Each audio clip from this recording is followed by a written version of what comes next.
I've been thinking about gifts. It's crazy to think about it.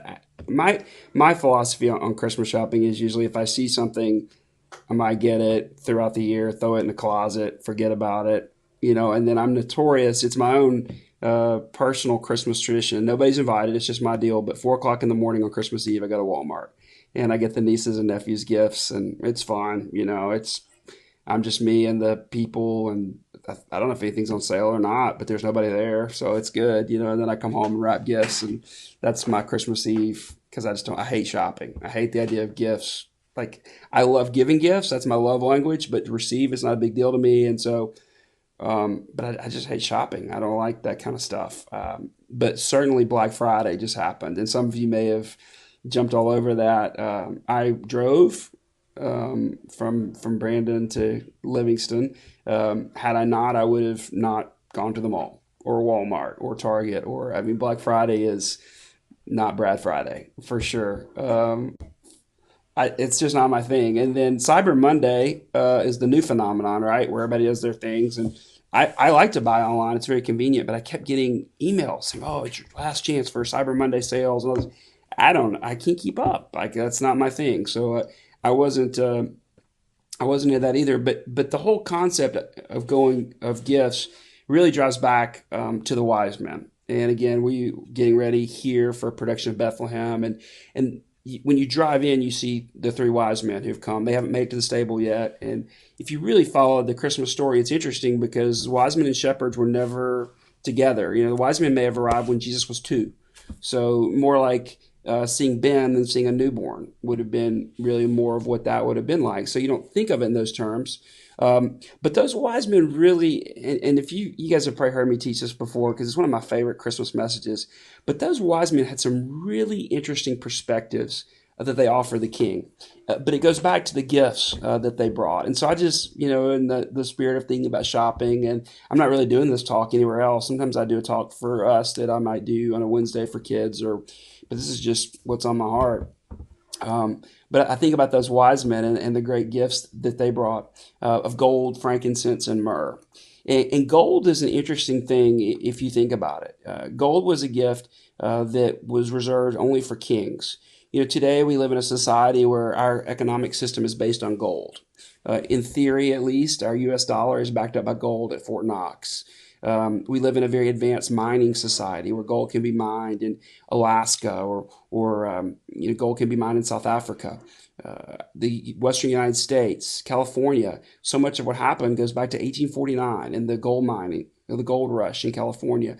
Gold is a precious commodity today, much more so in the days of Jesus because they didn't have the elaborate mining facilities. They didn't have any of that.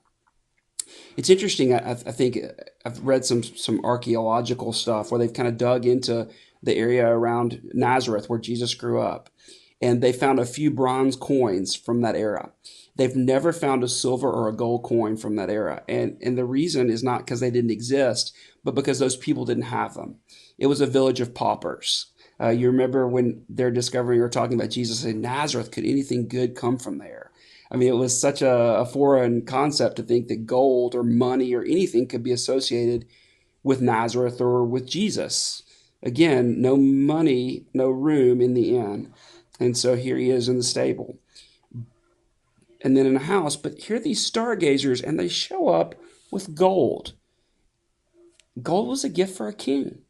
I love that idea that these guys saw that Jesus was the King of Kings and the Lord of Lords. Now, if we read Isaiah 53, we see he was pierced for our transgressions, he was crushed for our iniquities, and the punishment that brought us peace was upon him, and by his wounds we are healed. But we have to understand that he was the same God who was crucified as the same God who was sitting on a golden throne in heaven, holding a golden scepter, wearing a golden crown. And if you read the story of Revelation, you see that one day the Lamb will be crowned as worthy.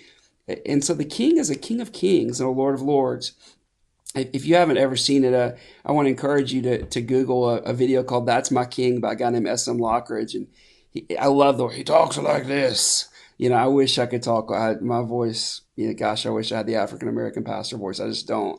But he says, "My king is a king of glory." I mean, it's awesome, and I can't do it. I can't. But it's true. Like he's a king, and these wise men got the idea to take this baby, this little bitty baby, who by this point may have even been Ben's age by the time they got there, but they were taking a gift to a king.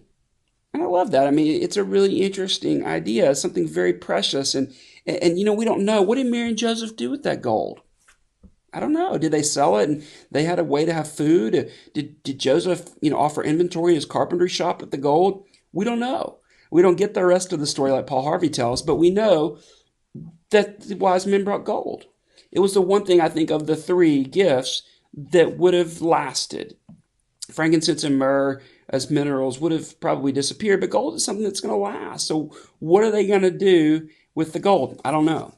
I love the idea, if you read in Acts chapter 3, where Peter and John are taking a man, a beggar, and they're going to heal him, and he begins asking him for money, and they say, "Silver or gold have I none," because they don't have any money.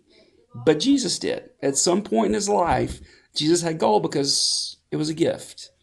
A gift on Black Friday or Cyber Monday or whatever we want to call it, but it was a Christmas gift for a king. Makes sense, I guess. He was the King of Kings and Lord of Lords. But they also brought frankincense.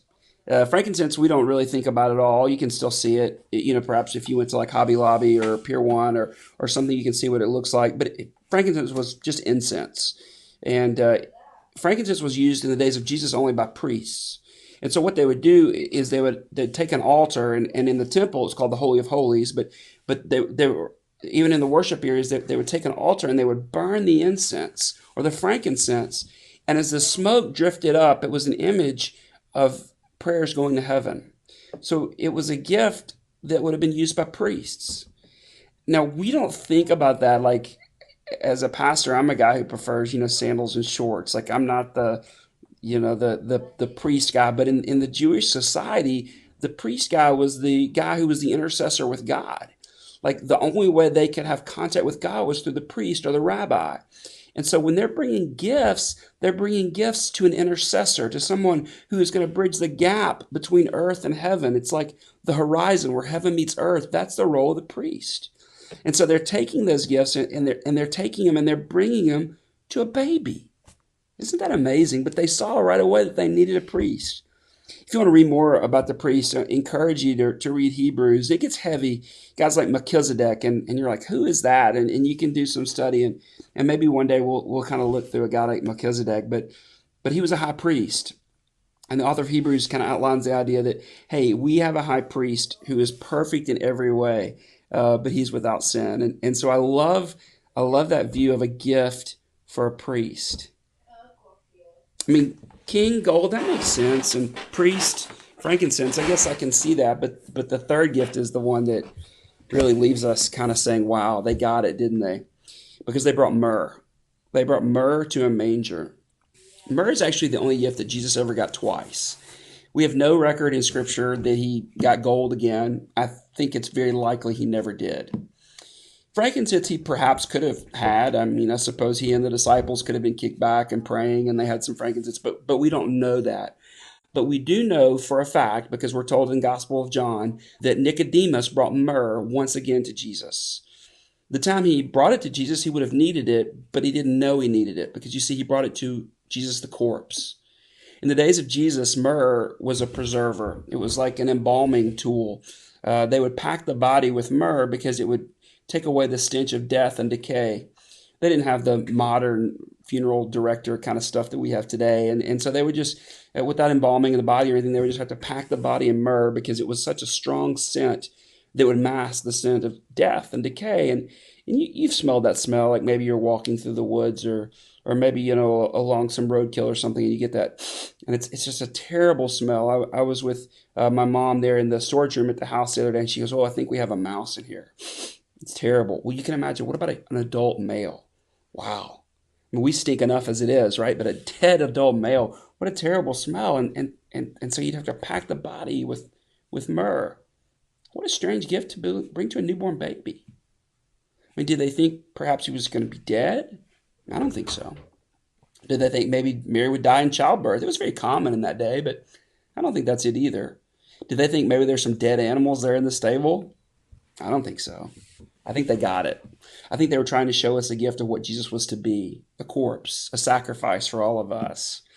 You see, myrrh gives us the greatest indication of the one who was pierced for our transgressions and crushed for our iniquities. I love that idea that by his wounds we are healed. And so he died for us. And so not only did they bring gold, and not only did they bring the thing for a priest, but they brought the thing for a corpse. They got it. So we think about thousands of years before Jesus is born, the prophecy. But what about three stargazers who 33 years before he died, they brought him something to be buried with? But he wouldn't need it long, because you see, the tomb didn't stay empty. 3 days later, just as the smell of death and decay might have entered Jesus, he emerged from the tomb victorious. He conquered death. Where, O death, is your victory? Where, O death, is your sting? So I want to encourage you this Christmas as you swap gifts or receive gifts or maybe even give gifts away, where they're helping families in need or whatever. Think back to those first 3 Christmas gifts. Gifts for a king and gifts for a priest and gifts, in fact, for a corpse. And think about how Jesus then did the impossible to make it all possible for you and for me.